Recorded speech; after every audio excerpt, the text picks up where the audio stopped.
il faudrait qu'on se comprenne par rapport à la démarche des syndicats. Aujourd'hui, les syndicats portent un combat par rapport à des objectifs très précis. Nous avons une démarche scientifique. Alors, de ce point de vue, donc, quand nous portons un combat, il y a des livrables qui sont attendus à la clé. Et donc, nous avons la possibilité de mesurer le degré d'atteinte de ces livrables-là, et c'est ça seulement qui nous permet. Par exemple, si vous vous rappelez, à chaque fois que nous portons un combat, que ça soit en 2022, il faut remonter le temps. Donc, vous verrez qu'à chaque fois, nous nous fixons des objectifs à atteindre.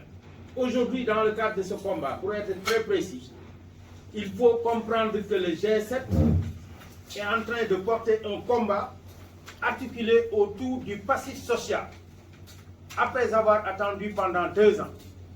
Ce passif social-là porte sur des questions de carrière, des questions statutaires, telles que la question des décisionnaires, mais également des questions qui relèvent donc de la rémunération des enseignants. C'est ça les 3 grandes familles donc, de revendications que nous avons. Et sur ce plan aussi, il faut rappeler que par rapport à la situation actuelle, nous rappelons que le dilatoire que nous notons de la part du gouvernement n'est qu'un élément qui va amplifier le combat, qui va nous pousser aussi à dérouler des stratégies beaucoup plus efficaces pour montrer au gouvernement qu'ils n'ont pas d'autre choix que de répondre favorablement aux préoccupations posées sur la table par les syndicats.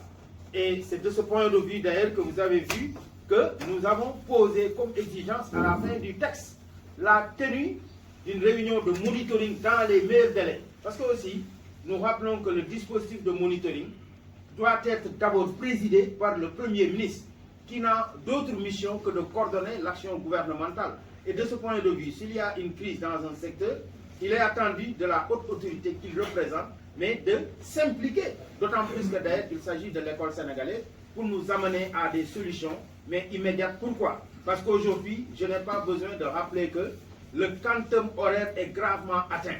Vous savez que c'est un quantum global de 900 heures et qu'en réalité aujourd'hui, avec le manque de réaction de la part du gouvernement, mais il y a un bon nombre d'heures qui a été donc perdu et il revient donc au gouvernement, mais d'assumer sa responsabilité régalienne qui est d'assurer la continuité du service de l'éducation dans ce pays-là qu'est le Sénégal. Donc ça, c'est une réponse très claire pour dire que maintenant, par rapport à ce que vous dites, mais naturellement que l'avenir de cette école-là, surtout pour l'année scolaire 2025-2026, est entre les mains du gouvernement.